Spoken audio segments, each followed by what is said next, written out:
I have the honor to present to you 119 candidates for senior high school graduation, of whom 43 are males and 76 are females.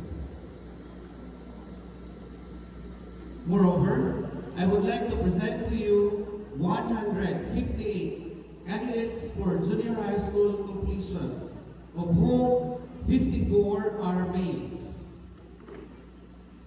and 104 females.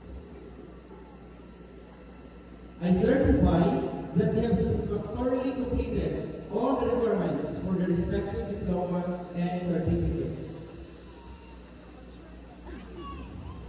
By virtue of the powers vested upon me by the CMU Board of Regents as President of Central Mindanao University, I hereby confer upon you your senior high school diploma and your junior high school certificate of completion. Congratulations, everyone.